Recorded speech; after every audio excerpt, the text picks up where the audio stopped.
option, or if I have to move my family, my employees, what options do I have as a school? And we are desperately going to make sure that we establish good partnerships with the schools, because that is, dare I say, the heartbeat of our community. We have to invest in our youth. We have to. And then number one on that list was opportunity for jobs, different job opportunities. That was number one on the list. People wanted to make sure that I can graduate, I can have a job that reflects my interest, and I can also get compensated for that work that I'm doing. So that was the list of 5 things that everyday Phillips County people said that they wanted to see, and a lot of that information was indicative of Helena-West Helena. As we all know, we're the county seat. So I'm going to give this mic over to the folks behind me to just also introduce themselves and talk a little bit about their departments, what their roles are. We want to hear from you, and so as soon as we're done introducing ourselves, we'll remind you that you can come up to the mic and share your questions, and we'll engage with you. Well, mine is the most brief. I'm Kevin Martin Arnold, the chief of staff. I basically help him with the initiatives that he has planned out, while also coming up with different systems to help the city operate more efficiently. And yeah, really just do as much as we can in the 13 months that we got.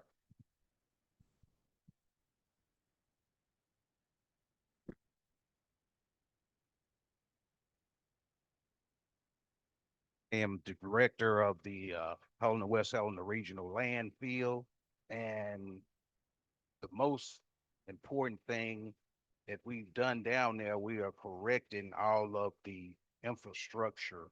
That's the leachate collection system and the pumps down there. Uh, we have a $1.2 million grant that's on at the governor's desk right now. We're waiting to get funded. We have a $520,000 grant to upgrade the leachate system down there. And we are replacing all the equipment down. So at no cost to the city. If you put that, at no cost to the city. We put that.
September, wrote a grant in September, and government shutdown affected that, so I haven't heard anything on that yet. But the Lord works in mysterious ways. A great friend of ours, Mr. Russell Hall, the director of OEM, he has funds available for us. So as of yesterday, they picked up a hazmat trailer. We're getting new tires on. We're getting it striped up. They've helped in funding new radios, air packs, and things of that nature for our hazmat. So direction, and we are hiring between the ages of 18 and 32. I need to put that out there. So if you know any good men or women that want to be a part of our team, bring them to. But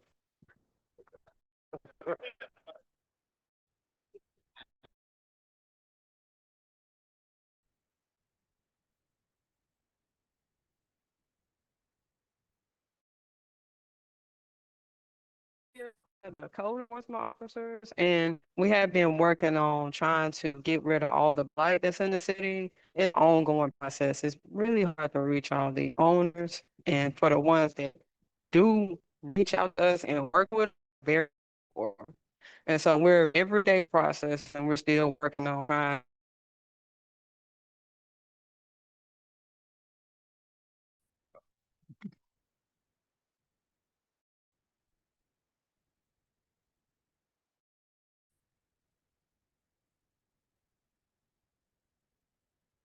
Hello, my name is Clarence Allen. I'm the director of the street department, and I'm in, the potholes around trying to improve it. I'm also the interim director, and that is to pick up the trash every day effectively. So I have any which you the call me, and I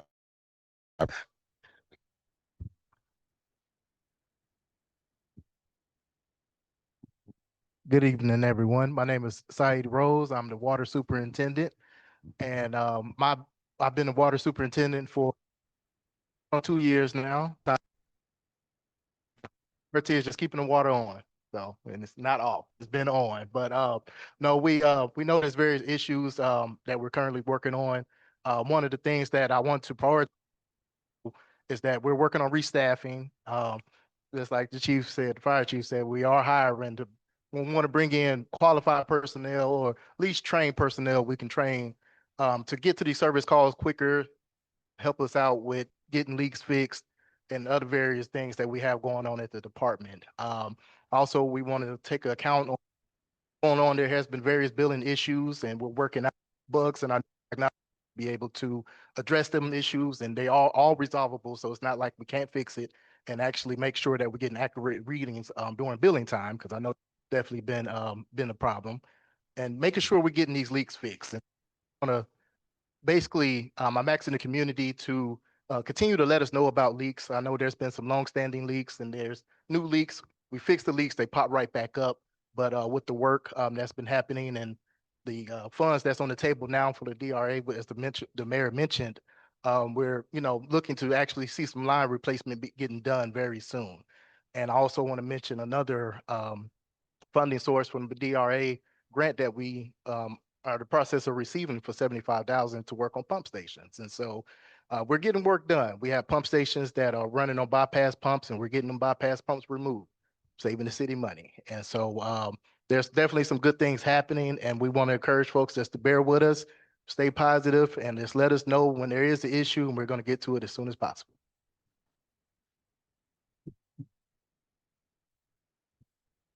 Good evening, everybody. I'm Cal Woodridge, and I am one of the code enforcement officers along with Lakeisha. In code enforcement, we of course take care of all work permits, plumbing, HVAC, electrical, gas lines, and all of those kind of things. We also, as she said, are working on trying to clean up the city. And it's a tough thing because it's something that you need cooperation by property owners to actually get something done. But I want to thank the people that have been working with us, like she said, the people that do respond and are sincere about trying to make their neighborhoods look better. We appreciate you. We really appreciate it.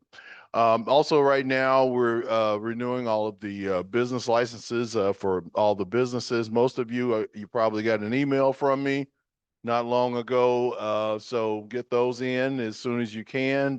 That's something that's part of what we do. We're also trying to work on a lot of these abandoned cars and things like that. And it's real tough. It's a process that we have to go through. We are getting aggressive with it. From talking with the mayor, he is on board definitely to, if we go to the part of taking people to court. And so, the legal action part of it has not been being used, and now that's going to happen. So if you have any issues, with something, please give us a call. Please be patient. There's only two of us. But if you call us and tell us about something, we'll start working on it. But again, it is a process, and I thank you all for being here.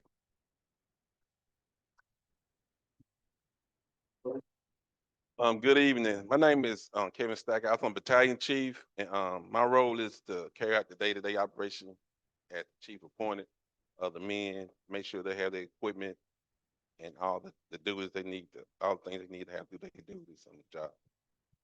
That's basically my role.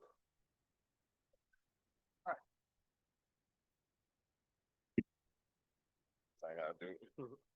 All right, so at this time, this mic should be on, and we want this to become a dialogue, and guidelines, or we might have to wake the computer up, but the guidelines simple, which I don't think you would be here if you weren't wanting to do the things or have these conversations. Just a reminder that we want to be respectful, focus on the issues, not individuals. Be brief, because we know that there are several other people that might also have things that they want to talk about. Well, one speaker at a time, and most importantly, aim for solutions. I'm solution oriented. I believe we all are, and so we can talk about things all day, but at some point, we got to get some action behind it as well. So definitely want to focus on solutions. So the mic is open, and we are looking forward to engaging. No, this isn't class, so you can just come on up. Right.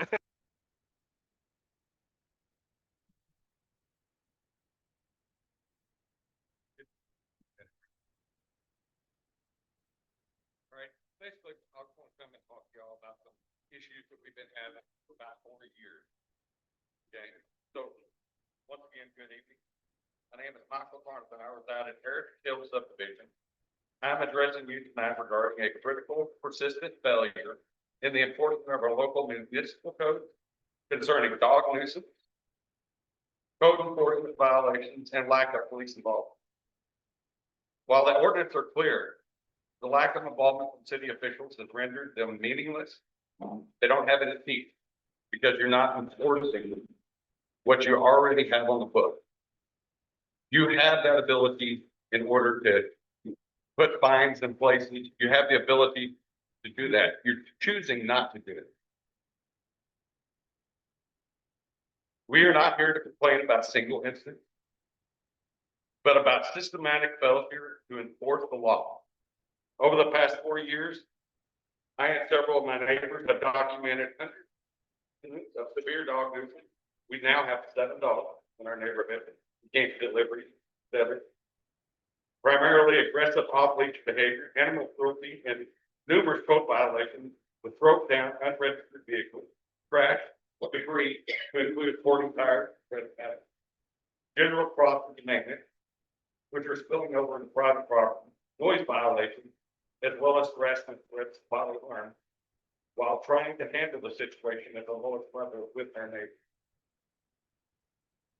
Most importantly, we attract the city's response or lack thereof. Our city code and ordinances require officials to respond to these urgent complaints, as well as cite the owners and take all necessary steps to prevent further. A few times, an officer or code enforcement did respond. They would refuse to execute. Oh, how are you supposed to enforce it? You can't even get outside in order to look at the problem. And then you same people are telling me that I need to shoot the dog. Okay. You are telling the public to take the law into their own hands. At the end of your name is enforcement. Enforce the law. Enforce the code. We're losing our community every single day because of your lack of involvement and holding yourself to the floor. I'm kind of upset about it. I've been upset. I've lost neighbors.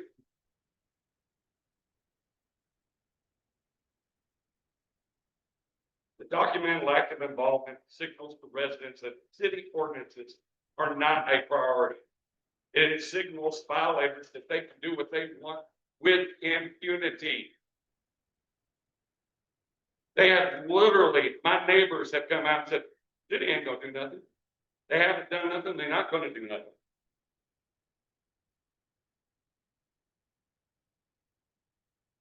The consequences of the less involvement is severe. This is not just an eyesore or dogs roaming freely. It is a loss of sleep, increased anxiety, a feeling of insecurity for residents of our neighborhood, and increased property damage. That safety concern has created a chronic public health nuisance. We pay taxes for effective governance. When officials are unable or unwilling to enforce basic safety and nuisance laws, the public trust is broken. And I don't care to say it, my trust is broken. I say that with hope. Yes, I'm mad. Yes, I'm angry. But I say it with hope that you listen. Hope is accountable. We pay taxes for that. And when officials are unable or willing to enforce basic safety and nuisance laws, the public trust is broken. We're not asking the council to write new laws. We're not asking you to ensure that existing laws, we're asking you to ensure existing laws are applied and enforced. We are formally requesting the following three actions. We ask the city council, as well as you, to mandate an immediate audit of dog complaints through the police department and code enforcement, response protocols and logs for the last 6 months to identify staffing and procedural gaps, as well as an audit of the city of Helena sanitation department with misuses of sanitation services. Reason why I say that, we had a dumpster delivered to our property, which is private property. We didn't ask for it. 1:55 in the morning, 1 o'clock in the morning.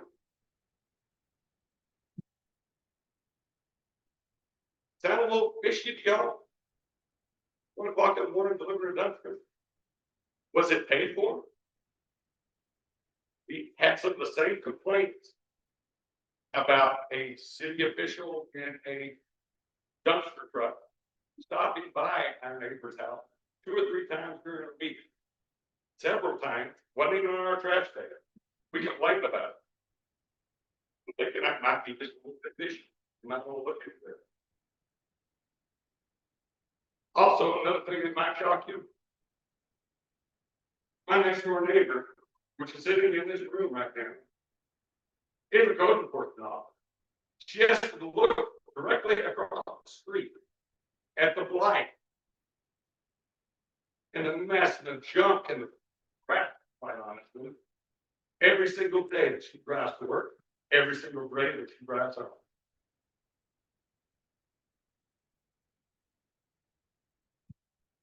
I mean, y'all should let that sit in for you for a little bit.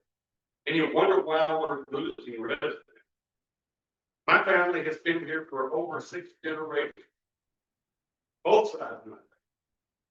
I came back here after 30 years away because I love this town. I love where I live. I want to stay here. If I'm pushed, I will go and I'll take my money with me. And I think that's not what you're trying to do. I think what you're trying to do is to get people to come back here. First and foremost, work what you already got. That's what your name's. Law enforcement, pet enforcement, code enforcement, enforce. That's what we're asking you to do. And I apologize if I've been brash. It's important to me. And I hope it becomes important to you that it is. And thank you so much for your time. Thank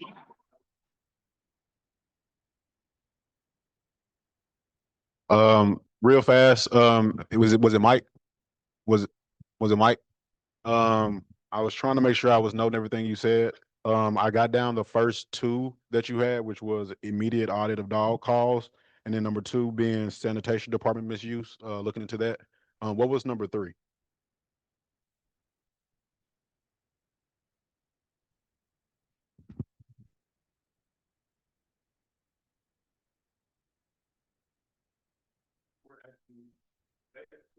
We want you to do a self audit.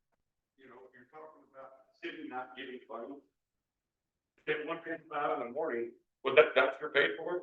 You know, you're talking about code enforcement. There are fees involved with violating the law and the code enforcement. Those go directly into the city coffer. If you're not having code enforcement officers enforce the code, you cannot get those fees, which go right back into your coffers for more enforcement. It's, how can you do it without, I just don't understand. And we'll pass the mic around because I think it's worthwhile for each department to respond. But just first of all, thank you. I've some of the things that you've brought up, dog nuisance, police, police timing, light, trash, and debris. These are all things that we're focusing on. As a pet owner myself with two dogs, I've had trouble walking my two dogs in my neighborhood without there being an incident, and that shouldn't be. And so one of the first lessons I got 6 weeks, and I'll stand in case somebody behind the podium can't see me. One of the lessons I got within the first 6 weeks of being in this mayoral seat is that we have, quite frankly, had some personnel issues. We have. We are being audited by the state for a reason. We are. And so I've told every single department head, body that I've met with as a city employee, we're going to own that because you can't get better by having the doctor give you the wrong medicine. You have to address the problem and move forward from there. And so everything that you said, especially enforcing what we already have. I do think that that has been a theme of our conflict. The staff and I, the department heads and I, we're aligning to make sure that that shouldn't be an issue. That shouldn't be a concern.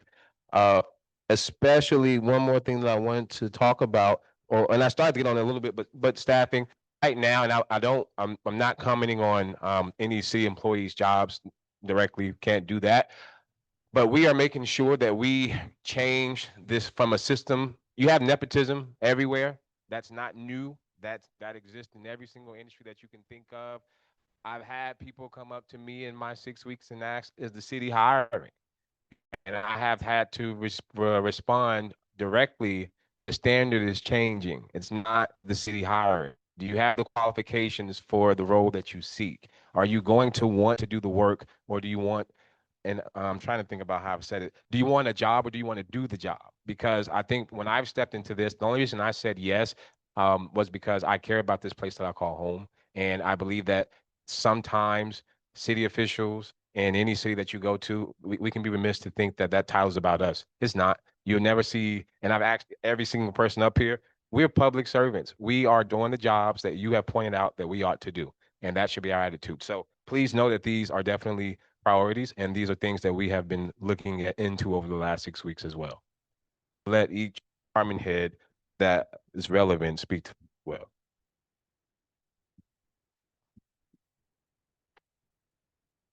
I appreciate you for telling us your concerns. Part of my strategy, I've talked with the mayor about the animal, we call it annoyance. The response time, a nuisance.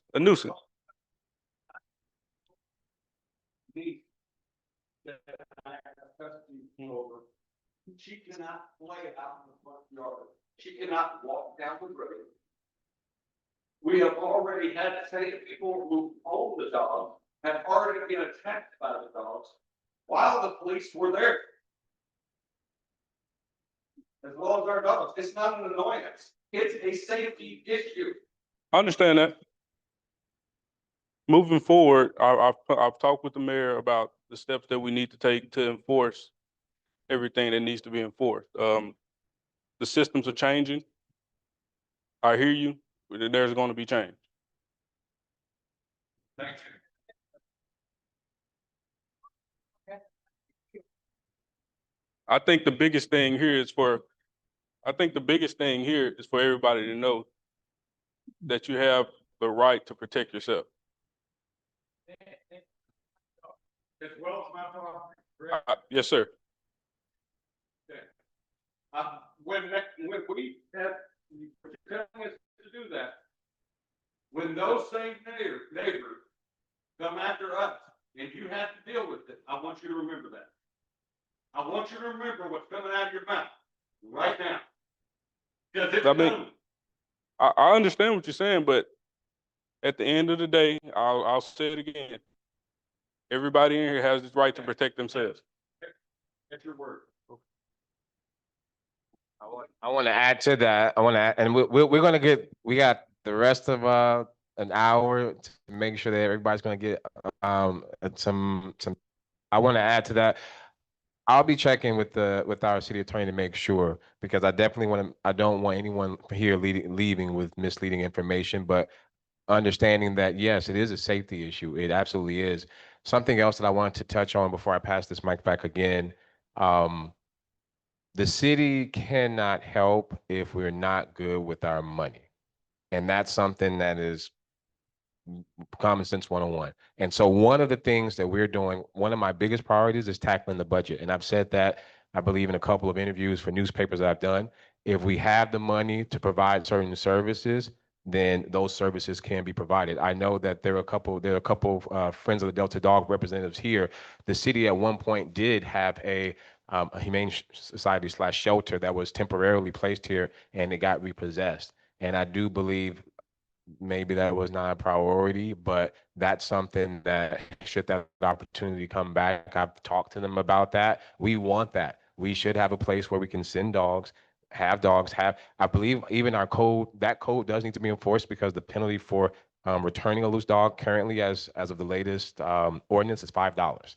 That's what the cost is for the owner. And I think that that's obviously way too low here in 2025 if you have a violent dog running around. So that is an ordinance that needs some revisiting, but making sure that we're good stewards with our money allows us to have those services and provide those. And that's one of the angles that myself, the chief of staff, are going to take.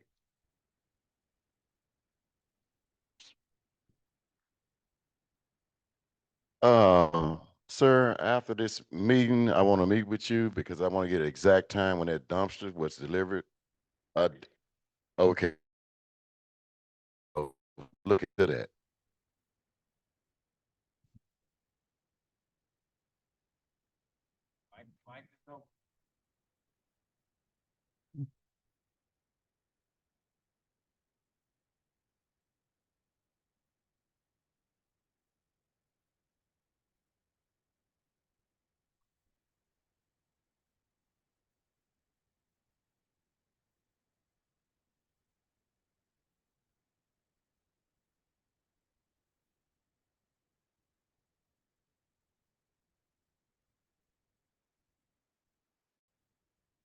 Charge enough for water rates for them to accurately repair the leaks and stuff with their own budget. Am I right to not say that the water company has its own budget separate from the city? So, but I didn't realize I got here that the general fund was being drained by fixing the leaks for the last 3 or 4 years, because the water company wasn't charging enough for water to take care of the leaks that they should be able to pay on their own. So I'm thinking that's got a lot to do with us getting money back into the budget. Now that they'll be able to be self-sufficient and take care of some of these leaks with their own funding, it's gonna free up more money for you guys, maybe to get an animal control department and stuff like that. I got the same problem with the dogs that you have. You know what I'm saying? And most of my stray dogs, don't nobody own them. Or ain't nobody claim to own them anyway. So, you know, they get running around the neighborhood. Every day I have to do it. And I got a big backyard. So they 2 o'clock in the morning. And one thing I want to say to all the citizens that's complaining about the water rates, I'm a diabetic. And I have an enlarged prostate. I use the bathroom 8 times a day. That's 450 gallons of water. Just me go to the bathroom every day, every month. I don't give it 1,000 gallons a month, you know, my basic bill. You know, you got to look at I use styrofoam plates now to cut my water bill down. You know what I'm saying? There are things we can do to be proactive, you know, rather than complaining. You know, if you go over 1,000 gallons, you're gonna pay more for your water. You know, from 0 to 1,000 gallons, that's your rate. Over that, you're gonna pay more money. But if you're diabetic or got other problems, you got to look at it. I get about 5, 6 times a night. You know what I'm saying? Because I'm a diabetic. It's just real. You gotta be real about something. We've had a funding problem. And right now, I would like for every meeting, like the other day, the water budget was mentioned, but it wasn't talked about. Are we still having leaks? So are the vendors, so are the contractors paying themselves now?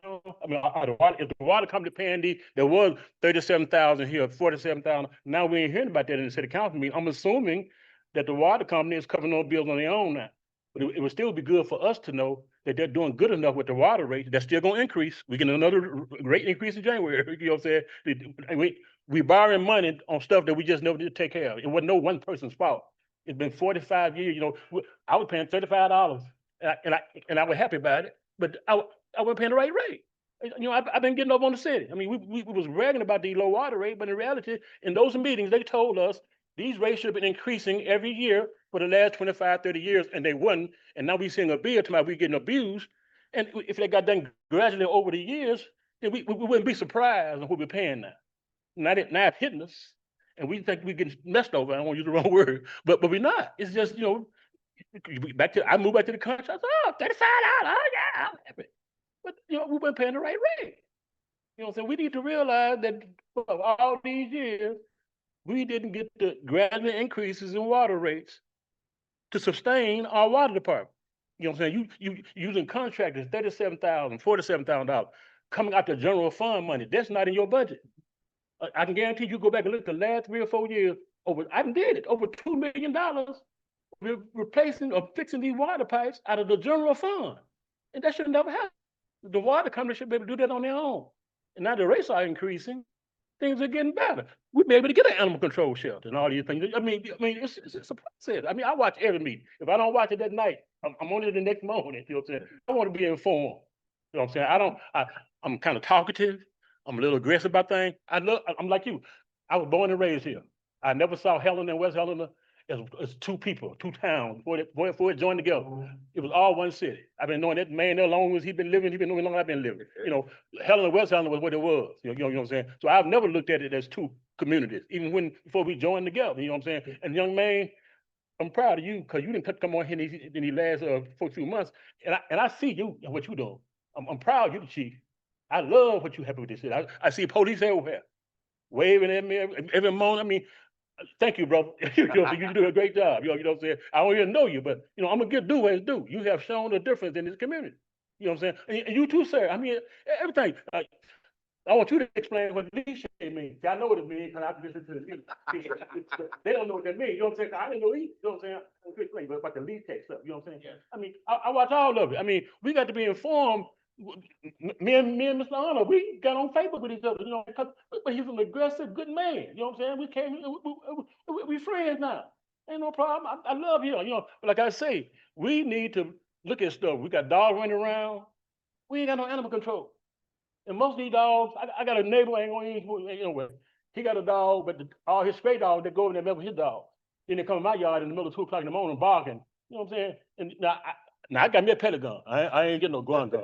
You know what I'm saying? You know what I'm saying? But I did get a pellet gun, and I done popped them a few times. They don't come over there no more. You know what I'm saying? But you know, until we get an animal control department, I mean, all we can do is just pray about it.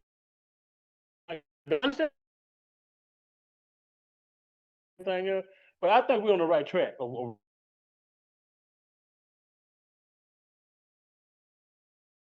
Best thing can happen is progress. When you can see people are trying to come together, do the right thing. We all going, like he said, we all going to have some stuff to deal with in the community. I lived on the railroad. I mean, you got to, everybody ain't gonna work out right. You know what I'm saying? If you got 150 people, about 25, 30 of them, you're gonna have to watch them a little close. That's just reality in life. You know what I'm saying? But I think we're on the right track. Last thing I want to say is we need to pay these garbage pickup men some more money. You can't motivate people at $11, $12 an hour to pick up trash. It may be a low job to you. Those guys are making $11, $12 an hour. Who they gonna motivate to pick up your trash every day for $11, $12 an hour? We need to realize that these people need to be done right. Another thing is we didn't know the city was paying 100% of healthcare, and now we are requiring them to pay part of their healthcare. The city was paying 100% of everybody on the whole city was paying 100% of their healthcare. They weren't paying none of it.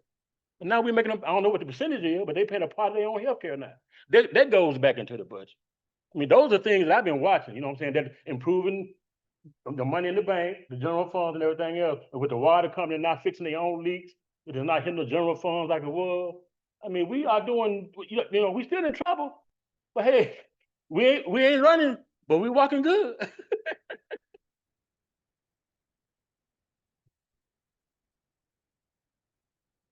I'll quickly respond to that. One, Mr. Price, thank you for not coming and beating me up.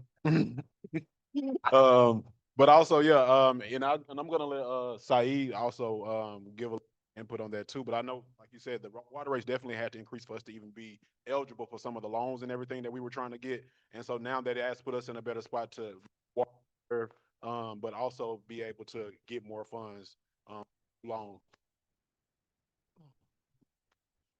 All right. Thank you. Thank you for sharing that. I, I'm actually excited when we get to talking about the water rates, because just to build off of Mr. Arnold, the increase in water rates over the last, you know, as of this year has been helping the water department tremendously. We are able to get a lot more paid with our vendors, contractors.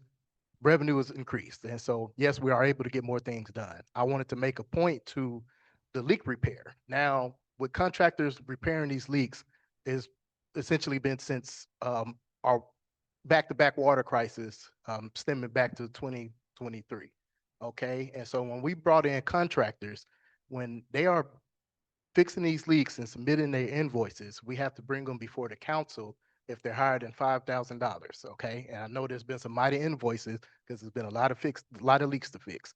But when them invoices are improved, the funding for to pay out those invoices are coming from the water department. So it's not coming from the city general fund. It's actually coming from the revenue of the water department. Okay. It's been intentional that you all have not been seeing major invoices from these contractors, because I limited the contractors' work to emergencies so we could really start getting more self-sustained with fixing our own leaks within the department, which is definitely slowing down us getting to leaks, but it's helping us to the point to where, for instance, me and the mayor talked countless times about that I'm going to have to ramp it up on the contractors to get leaks fixed before winter, before it gets real cold. Because I know when water's running on the road or your driveway or on the sidewalk, it becomes ice and it becomes a problem. And so I've been strategizing on utilizing these contractors to where they're just not hitting us over the head with these high invoices all the time, to actually make it more periodically in a sense. Um, but that's just the point to where the water department is definitely paying their own. I mean, we're paying our own, we're paying our own bills when it comes across. Even when it goes beyond the contractors to our vendors and some of the emergency fees that we have to have, that goes across to the city council, we're paying on that. Okay. And thank you. Okay, so we've heard, I know, of issues. Is there a place that we can view like our city codes easily accessible for citizens to view so that we aren't wasting time of you guys saying, hey, we have yada, yada, yada, but it's not actually a code where it's easily visible for us to view? So yes and no. Now that there's like a question was, is there one central place to find the code? Is there one central place for everybody to find the codes if they wanted to know an ordinance or rule as it relates to the city? And the answer to that is yes and no. What I've stepped into as of 6 weeks ago is that those that are visible on the Helena-West Helena website. And if you've been on there, we are in the process of trying to update that site. There is a lot of information that is a little outdated on that website. Some of the codes on there, like I said as well, have not been replaced with newer ordinances that have replaced those, and some of those, and the ones that are up there don't include all of them. So we, as in the chief of staff and I, we understand that we have to digitize, and a lot of our record keeping is not digital. I do think it's also fair to say that some of our debt that we've incurred has come from that, because it's kind of hard to keep track of literally 1,000 moving pieces. And so that is something that we're organizing now. So making sure that we can digitize that information for anybody, because whether it's an industry that wants to come in, a citizen that wants to be able to find, hey, can I do something, even down to the contact information, because I don't out something city related. That's what I signed up for. But then there are some calls that, maybe that could be resolved faster by calling a department head. So even contact information should be a lot more accessible and transparent. So that is part of our urgent push in 13 months. We'll be able to get some of that done, all of that hopefully, but the ordinances we have in the office, absolutely yes. It's about transferring them and getting that digital. Yeah. Okay, I have a follow-up question with that. So once those are available, I know we personally have issues, not what we're here about, but if we want to say, hey, this is an issue, this is a code that's not being enforced, that can be submitted digitally. So this is the code, this is where it is. This is an image or images of XYZ to one, cut down calls, not bug people, but say, hey, this is, you don't have to drive here to see it. Is that a possibility? Are you asking about like reporting essentially? Yeah. Yeah. So Chief, or on that. So we're reporting the two types that we've already talked about as being urgently needed. We get a lot of calls about code. We get some calls about trash pickup and debris. And so I mean, that's part of the overall vision, is to make sure that there is a centralized place that people can report. So we were literally just talking about that 2 days ago. The list is long, but Okay, yeah, thanks, guys. of course. Listen, y'all took a whooping this evening. Good evening, I'm Vivian Holder. I'm one of your former council members. What I have here, I say hats off to all of you. Roll your sleeves up and get busy. You have a great task ahead of you. But what I'm concerned about with our water department, Mr. Rhodes, when these guys come out and fix these leaks, why can't they put asphalt back over those holes? I am so sick of looking at when they fix it, it takes a while, but when they get it fixed, they put rocks there, but after those cars and trucks run over that hole, you're right back to a big hole again. So if you all could find any kind of means or any kind of way to get asphalt put back over that after they fix it. Okay, this is for the mayor and the chief of staff. I have an assignment for you. I love your guidelines for as your town hall meeting. I will be brief. I would like for you all to find a way to see if the Southwestern Bell building, I don't know what street that's on now, if Southwestern Bell possibly could donate it to the city, or see how you all could utilize it for a centralized location for paying water bill. I witnessed an elderly lady paying water bill the other day. She was so out of breath and she was on a walker.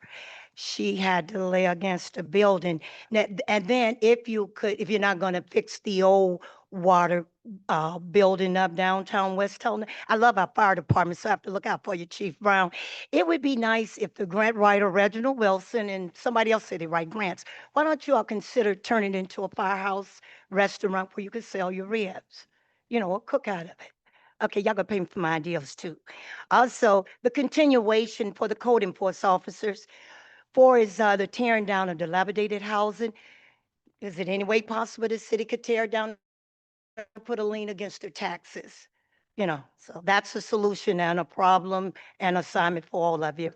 Okay, and also if you could form a way to maybe form committees in the community where there's an issue and somebody could come and report it, because I'm gonna come to you anyway. So I take care of my area. But even not just my area, but if you could form committees where people could come and just tell you about different little issues going on. I do apologize. I hate so badly you have dogs. I be bothered with snakes, but I call the fire department, they come. So that's why I love our fire department. They didn't catch this last one though. But I do have my hoe out for them. They don't kill snakes. Okay. But I say hats off to all of you. Roll your sleeves up, get busy, and then all the citizens. It takes all of us to make this thing work. So I say good luck to all of you and get busy.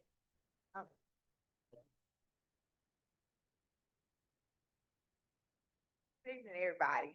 Good evening. I have a concern about in front of my house on 415 North Baringo Street. You know, for 3 months, we had water in our ditch on this side in front of our houses there. And when they finally came to get the water out the ditch, they took the water and put it right over there on that side of the road. And today it's still standing there. And mosquitoes are bad, and we don't want, that didn't solve the problem because it's still there. And at the stop sign right there, grass and growed up around the stop sign, that's dangerous. And even at that stop sign in the back of us, if you come up that street, it don't even look like a street. grass and stuff is grown all, and even down the alley, and I've called about that. And I don't want to beg and keep worrying nobody, but I want it, you know, I want it done, because I do pay tax here in this town. And the alley, the weeds are have grown up, they grow up through the fence. And y'all know what I did? I took the scissors and went out and cut those weeds out from that fence. Just them wrapped around. When somebody could have came in the alley, because I asked about it, kill that grass. Just put some on it to kill the grass right there. But I had to do that. So I just, I love West Helena. I was raised here. I don't plan on going nowhere, but I do want it to be decent. Could y'all help me? Thank you.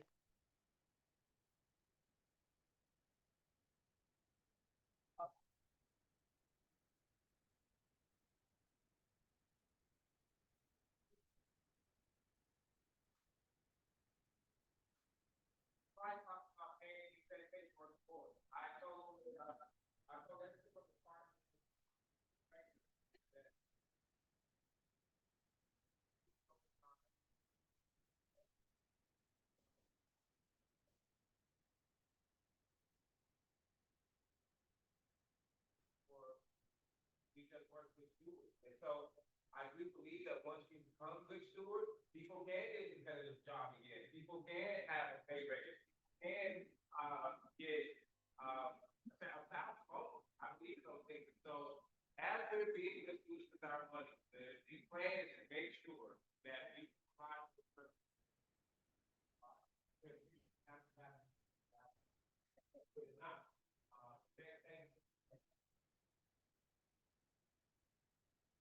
Good evening, everyone. My name is Jesse Magruder. I am a person who was blessed to grow up here in Phillips County, West Helena, Arkansas. I'm happy with all that you are trying to do. I'm especially excited about the new chief because I do not reside here. I pastor at New Zion Missionary Baptist Church on Ladino Street, but every time I come into town, I see a police officer. That's good. I want to thank the gentleman who's over the water because we had a leak about 6 weeks ago at the church. Water was everywhere. You all came out in a couple of days and fixed that. So we really appreciate that. My concern is the code enforcement. I grew up driving to our church, and we could always see our church from the highway. The liquor store that was across from our church it's a blight, and there's a house next to our church also that is a blight.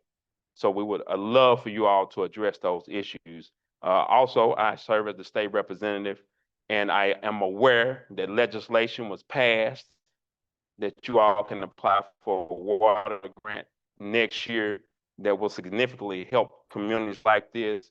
I'm very frustrated about the issue, so I'm hoping we can get that fixed. I don't think we've done anything for the dogs, but we will work on that. And I'm so happy that Ms. Holden told us that I can call the fire department about snakes. I'm gonna see if that works in West Memphis area also. But I say the same thing. I know it's a hard job. Roll up your sleeves, get ready for it. Hey, we built for it when we come from West Holland, Arkansas.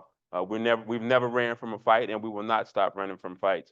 We will not start running from fights. So keep doing what you're doing. Work hard. Whatever I can do to support you, you guarantee it will get done. I appreciate the time. Love the format. I wish somebody would touch the computer screen so we could see it again. But keep doing what y'all doing.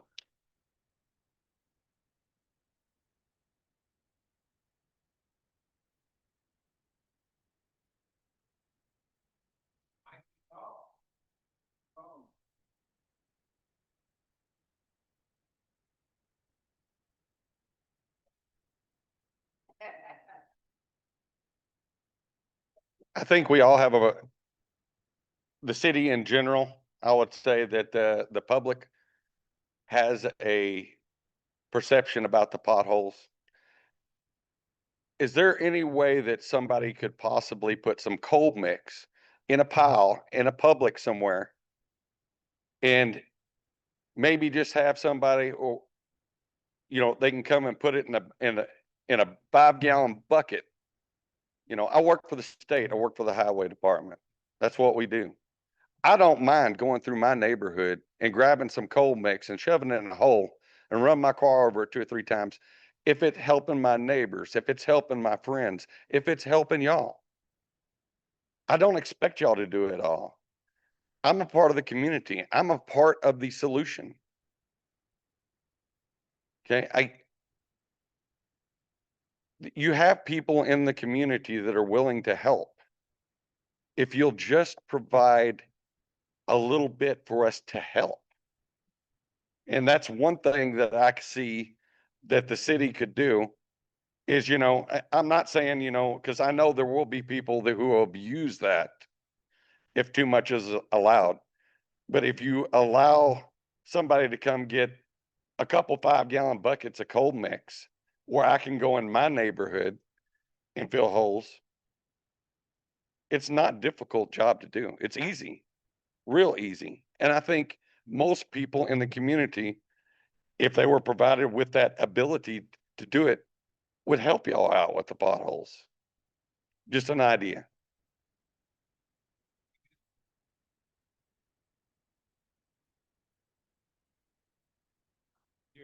But at the last city council meeting this past Tuesday, one of the topics of discussion was committees, because I do believe that there are a lot of people here that want to help and want to get involved. You have some very hardworking people that live in this city, and we ought to give them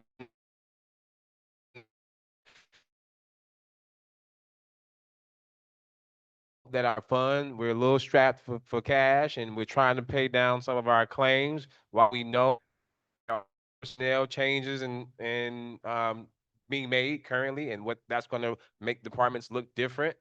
We need the help of the public, and I think that that's a message that I've also shared with the head of the department, that there is a service that we're supposed to provide, and ultimately the upkeep of the community, everything can't fall on the city, because that's just not the way any city falls.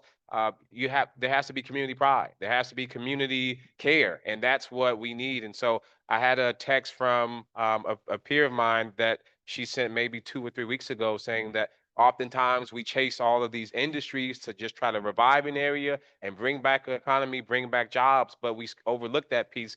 Is this a place that people are proud to call home? Is this a place that people want to engage with? And so I'm not remiss to think or include that in our plans, that we want to engage you all. And so we'll keep you up to speed with developments on committees that will be open to public. Absolutely.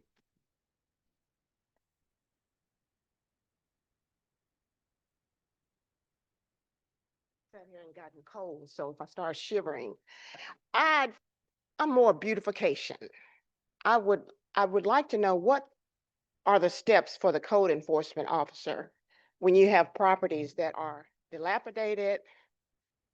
I've lived here all my life. There should be a step. You send a letter to the landowner. If they don't respond, what's the next step? If they don't respond, what's the next step?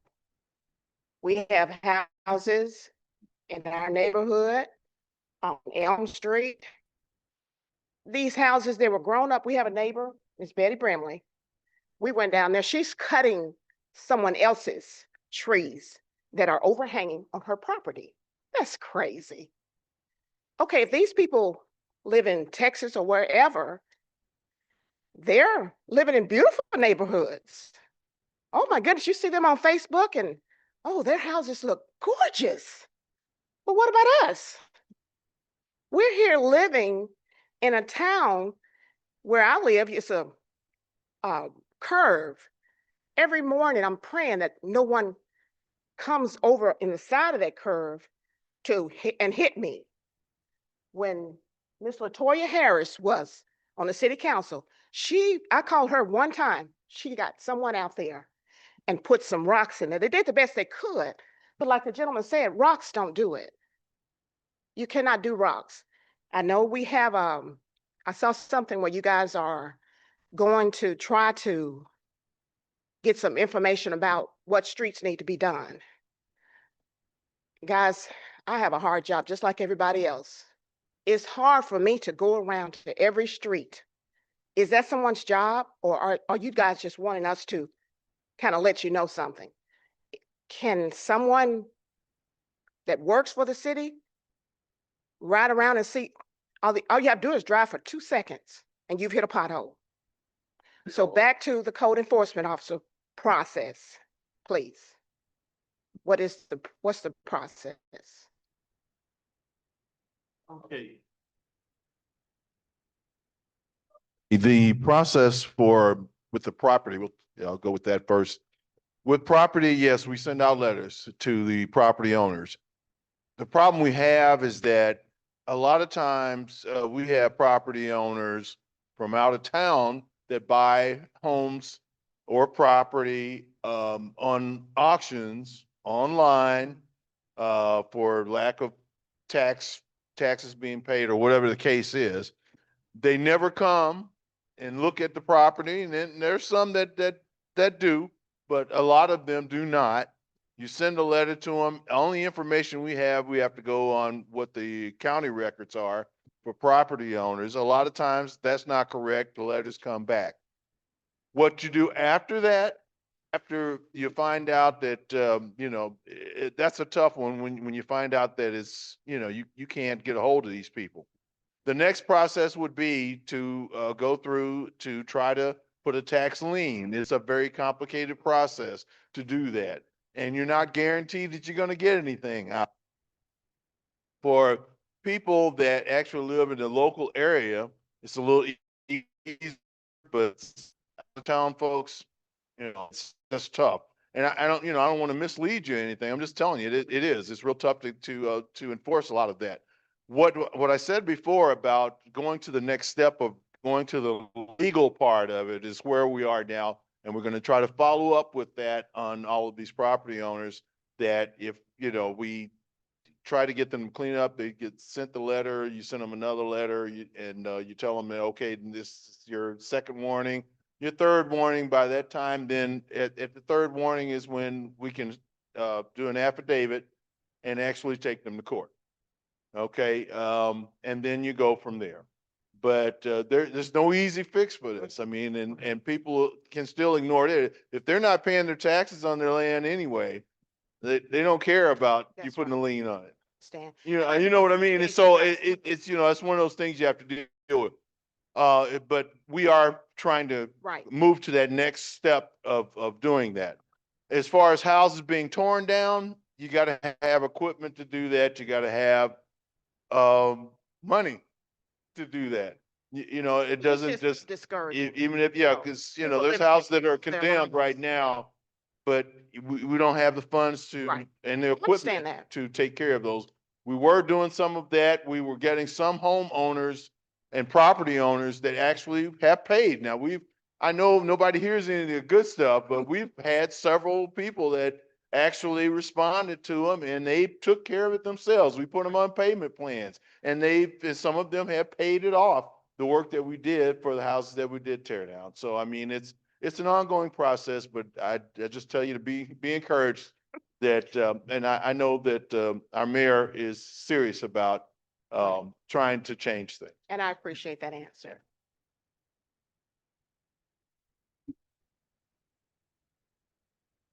Before the next person come up, I wanted to speak about the potholes and these dents in the street. These water leaks are one of the primary causes of these potholes that we have around. I mean, even stemming back from when they was running a long time before we got a lot of leaks fixed.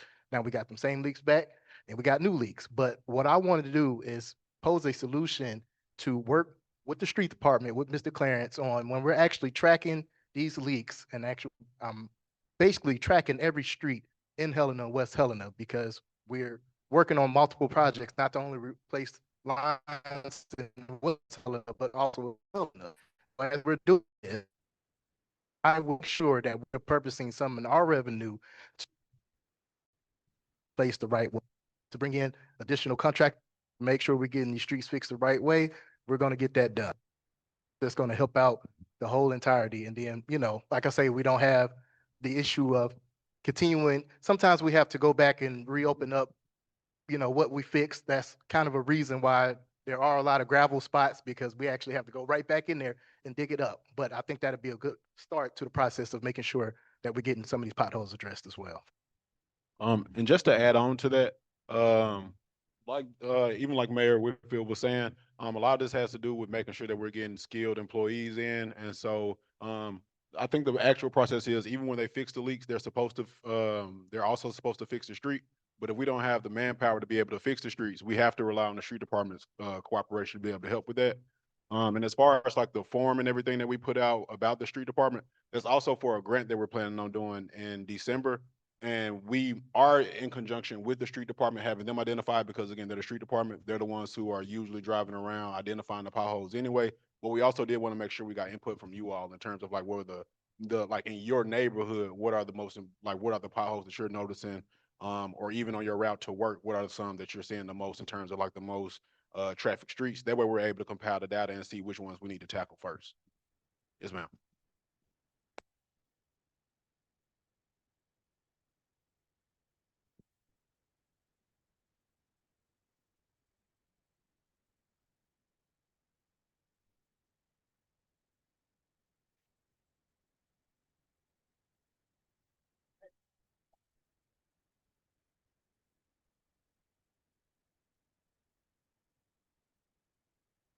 Hello,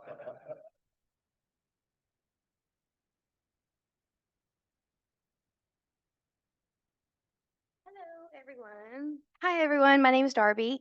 I don't really have anything I would like to complain about as a fresh resident yet again of Helena. Um, I mean, I do have things, I'm just not going to. But what I really wanted to say, and this is also for the community, um, something that I've experienced with my job, I work for the Cooperative Extension. Last year, we were doing changes on the roadway for Plaza. We got a grant from the CDC, and we were able to create a bike lane, a pedestrian walking way, and then also like what we call a buffer lane so that the pedestrians and the bikers are safe. It's called a road dot, and it takes because on that section of Plaza from Sebastian to the bypass, there was no lanes, no marking lanes, and people were driving like 2 lanes. Some people were driving 1 lane. Some people were passing. We did a lot of data collection, and we found that there was a lot of walkers and bikers that were dodging cars, and the cars on average were going like 50 miles per hour, 45 miles per hour, instead of the 25. Anyway, that's just the backstory. What I was going to say is there was a gentleman who was really, really mad that we were doing that on the road. They thought we were with the city, and they were really upset that the city was focusing on putting bike lanes and pedestrian lanes down instead of taking care of problems like the dog problems, the water problems, the actual crisis. And this was right after the water crisis. I mean, the water was still having trouble over there at the water department or by the fire department. Okay, so anyway, this is the time when we did this. It was 2023. And I just want to say that as we move through the community, when we have opportunities that we don't need to pass up that are good for the community, we need to take advantage of those and not complain that other things are not getting done first. Because if there's a low hanging fruit that we can pick off the tree that actually allows us to have something good, we need as a community to understand that those things can still happen while we work on rebuilding. And it's just something I've experienced a lot in my job. People complain sometimes that we put free stuff down um, because they want other stuff done. And I totally understand, but I just would like all of us as a community to consider that as we move forward. So don't necessarily, I just assume like he just assumed we weren't paying attention to any of the problems that he'd been complaining about Plaza Street. But anyway, that's just my 2 cents, and I wanted to say that. Thank you.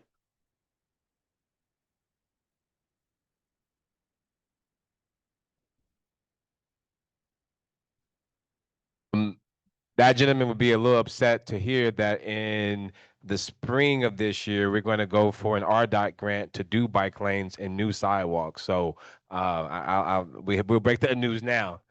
Um, so I really love that that was said because I do believe we often, I grew up here. I know how we battled about things, what's important, what's not, what can we go without. If something is good for the community, why not? And I do believe that it is time. There is a lot industry that we can attract. There are people that want to be here in this state, and I said this at the city council meeting on Tuesday. Arkansas is the third fastest growing state in the country for where people are moving. Third fastest. Yeah, that might be Bentonville, Fayetteville. Yes, it's kind of central Arkansas, but there's no reason why right here in the Mississippi Delta we can't get some of that traffic. And part of that is because of outdoor recreation. So we have tons of resources like that that we need to activate that will also help benefit our bike lanes are going to help benefit our health statistics. We have some poor health statistics here, and we make sure citizens to live a long and healthy life. So thank you for saying that. Thank you, thank you, thank you. And we do have 10 minutes. Well, I'm not rushing you, but you got 10 minutes for anybody else that wants to share anything. I certainly didn't plan on standing up here today. I'm Beth Florick, and in the past, I was with the Humane Society, and I was the animal control officer for about 12 months. And it was my misfortune of the morning that I drove up and somebody had repossessed my brand new building. I do have an opportunity to say to the community, the Bissell Corporation, who are the Bissell carpet sweeper people, are huge in the animal world for the United States. And they have offered, and we continue to offer through them, coupons to be used at Dr. Pittman's for discounted spay neuter. And we're also working into the next year having hopefully a 3-day free spay neuter in May. That would be cats and dogs. And it's hopefully going to be down at the Episcopal Church where we've had them before. But if you're interested, the discount would be, your cost would only be $60, and that would be spay neuter for cats or dogs and a rabies, which is required by law. So I'm going to give you my personal phone number. All right, no bad calls, okay? Although maybe, no. 870-995-4044. 995-4044. If you're interested, all you have to do is call me and give me some information about your pet, and I will take the coupons to Dr. Pittman's office.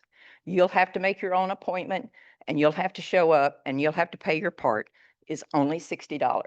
Currently, in whole area, including Tunica and South Haven, the going price is $250. So if you have your own personal pets that might be contributing to the puppy and kitten population of Helena, West Helena, I'm watching y'all. Please take advantage of this. So give me a call and I'll do what I can to help you. Thank you.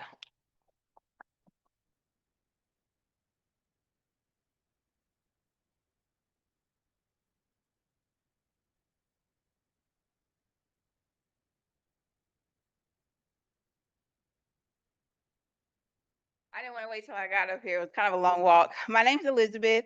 I three things. I can also say that it is extremely refreshing to see the police present. And I say that having been stopped. But I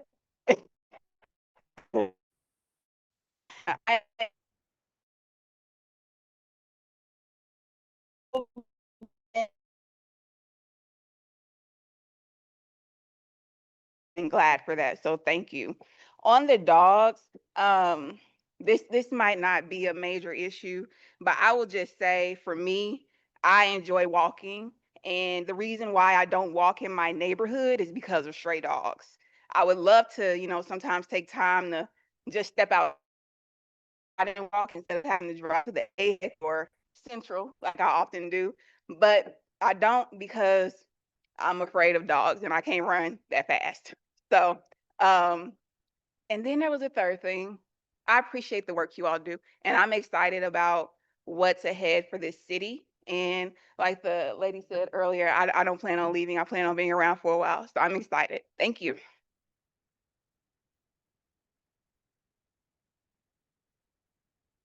If you didn't know, that was my sister.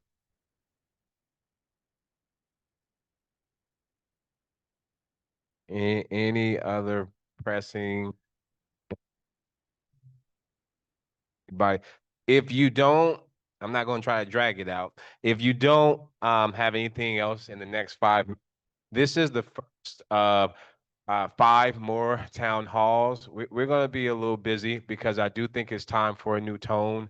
I think that Helena-West Helena, I know Helena-West Helena can be a lot better than what it has been and what it is currently. I have a lot of faith, but these folks right here to my right, and what I'm learning each and every day is that we have tons of assets here in the community. They just need activating. And with a little bit of organizing, with a little bit of being a good steward, all of that stuff will go a long way.